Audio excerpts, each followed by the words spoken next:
Kung naghahanap kayo ng place na relaxing, maganda sa mata, perfect for family, couples, at barkada dito sa Bolinao, this is for you, umpay.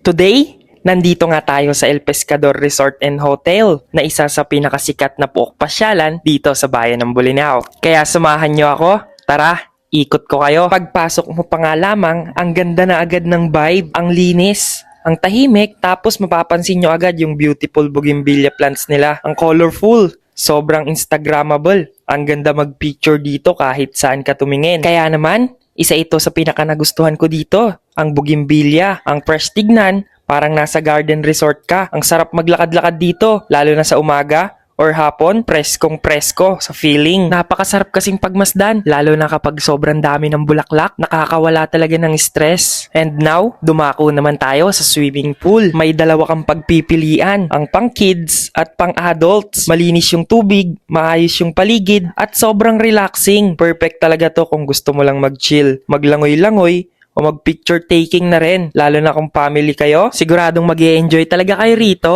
Meron din silang mga slides dito. Kaya naman hindi lang siya pang relax, pang enjoy din talaga. Gustong gusto ng mga bata, pati na rin yung mga bata sa puso, barkada, panalo to. At kung relaxing view naman ang hanap mo, hindi mawawala yan rito. Tahimik, maaliwalas, at nakaka-relax. Perfect siya kung gusto mo lang talaga mag-unwind, mag-date, or simple staycation. Ramdam mo talaga yung pahinga rito. Ang maganda sa El Pescador, bagay siya sa kahit anong trip. Family bonding, couple getaway, barkada outing, lahat pwede rito mga kaumpay. Pagdating naman sa location and accessibility, plus points pa. Kasi walking distance lang mga kaumpay. Mula market hanggang dito, kung kailangan mo ng pagkain, drinks, or pasalubong, sobrang dali lang, hindi hassle, very convenient. At dito naman sa Baywalk, kung saan makikita nyo rin ang napakalaking giant Glamis statue. Isa ito sa sumisimbolo ng lugar at perfect spot para sa pictures at reels. Dagdag pa dyan, dito sa Baywalk, may lugar na pwedeng mag-inom, magmuni-muni, at syempre mag-relax habang pinapanood ang paglubog ng araw. Preskong hangin, kaya naman kadalasan maraming pumupunta rito after work nila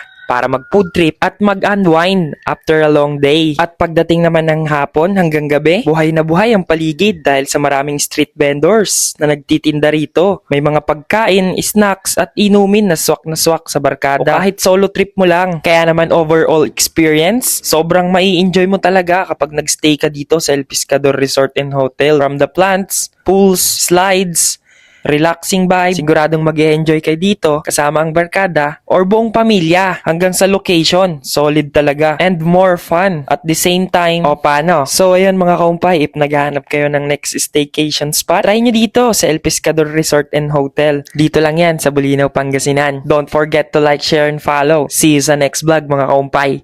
Ay!